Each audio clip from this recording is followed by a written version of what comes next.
பக்கா டிவியின் 5 மணி செய்திகளுக்கு உங்களை அன்போடு வரவேற்கிறோம். நம்ம திரையுலகத்துல என்னென்னலாம் ஹாட் டாபிக் வளம் வந்துகிட்டு இருக்கு அப்படின்றத உங்களுக்காக தொகுத்து வச்சிருக்கேன். இப்படி போய் அப்படி பார்த்துட்டு வந்துடலாம் வாங்க. சிங்கம் 3 படத்தை 173 இணையதளங்களில் வெளியிட தடை கோரிய மனுவை உயர்நீதிமன்றத்தில் இருந்து ஞானவேல் ராஜா இன்று வாபஸ் பெறுவதாக கூறியுள்ளார். உரிமையியல் நீதிமன்றத்தை அணுக உயர்நீதிமன்றம் உத்தரவிட்டதை அடுத்து இந்த மனுவை அவர் வாபஸ் பெறுவதாக கூறியுள்ளார். முன்னதாக சிங்கம் 3 படத்தை லைவாக வெளியிடுவோம் என தமிழ் ராக்கர்ஸ் மிரட்டியிருந்தது குறிப்பிடத்தக்கது. தனு வெட்ஸ் மனு, ராஞ்சனா போன்ற திரைப்படங்களை இயக்கிய ஆனந்த் எல் ராய் ஷாருக் கானின் அடுத்த படத்தை இயக்கவிருக்கிறார். இப்படத்தில் முதன்முறையாக ஷாருக் குள்ளமான கதாபாத்திரத்தில் நடிக்கவிருக்கிறார். விரைவில் இப்படப்பிடிப்பு வேலைகள் தொடங்க உள்ளது. ரசிகர்கள் எங்கள் முயற்சியை ஏற்றுக்கொள்வார்கள் என நம்புகிறேன் என்று ஷாருக் தெரிவித்துள்ளார். மணிரத்னம் இயக்கத்தில் கார்த்தி, அதிதி ராவ், ஆர்ஜே பாலாஜி ஆகியோர் நடித்து வரும் படம் காற்று வெளியீடை. AR ரஹ்மான் இசையில் இப்படத்தின் அழகிய பாடல் கடந்த பிப்ரவரி மாதம் 2ஆம் தேதி வெளியாகி இளைஞர்களிடையே பெரும் வரவேற்பை பெற்றது. இந்நிலையில் வான் வருவான் சிங்கிள் காதலர் தினமான பிப்ரவரி 14ஆம் தேதி வெளியாக உள்ளது. இது தமிழ் ரசிகர்கள் இடையே அதிக எதிர்பார்ப்பில் உள்ளது.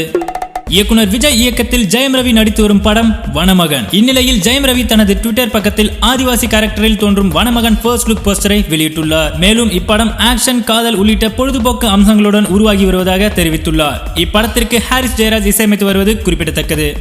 பரதன் இயக்கத்தில் விஜய் நடிப்பில் கடந்த மாதம் வெளியான பைரவா படம் ரசிகர்களிடையே நல்ல வரவேற்பு பெற்றது. இந்நிலையில் பைரவா படத்தில் பணிபுரிந்த அத்தனை பேருக்கும் விஜய் தங்க செயின் பரிசாக தந்துள்ளார். விஜய் தற்போது அட்லி இயக்கத்தில் தனது 61வது படத்தில் நடித்து வருகிறார். இப்படத்தின் படப்பிடிப்பு சென்னையில் நடந்து வருகிறது.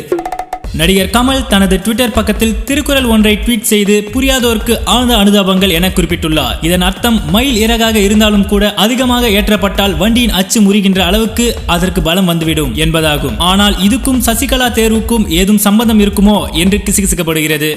யாருக்காக எதற்கு இந்த அவசரம் என்று தெரியவில்லை என சென்னை விமான நிலையத்தில் நடிகர் ஆனந்த்ராஜ் பேட்டியளித்துள்ளார். மேலும் என்ன நடக்கிறது என்பது தமிழ்நாட்டு மக்களுக்கு புரியவில்லை. யார் முதல்வராக வர வேண்டும் என்பது குறித்து மக்களிடம் கருத்து கேட்டிருக்க வேண்டும் என்றும் ஆனந்த்ராஜ் கூறியுள்ளார்.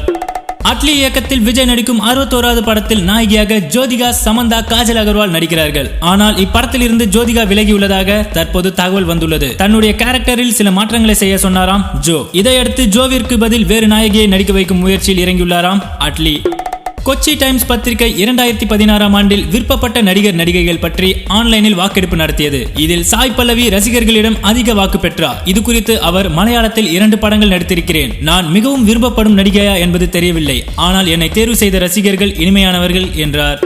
தமிழ் படங்களில் சுமார் 1 கோடிக்கும் மேல் சம்பளம் வாங்கி வந்த ஹன்சிகா தற்போது மார்க்கெட் குறைந்துள்ளதால் 70 லட்சம் சம்பளம் வாங்கி வருகிறார். தற்சமயம் அவர் கைவசம் படங்கள் ஏதும் இல்லாத காரணத்தால் மலையாள படம் ஒன்றில் நடிக்க ஒப்பந்தமாகியுள்ளார். மோகன்லால், விஷால் இணைந்து நடிக்கும் புதிய படத்தில் ஹன்சிகா முக்கிய வேடத்தில் நடிக்கிறாராம். இதற்கு சம்பளமாக 30 லட்சம் வாங்கியுள்ளாராம். இனி இது போல நம்ம திரையுலகத்துல நாளுக்கு நாள் நடக்கிற விஷயங்களையும் கிசுக்களையும் சுட சுட கேட்க சப்ஸ்கிரைப் பண்ணுங்க பக்கா டிவி.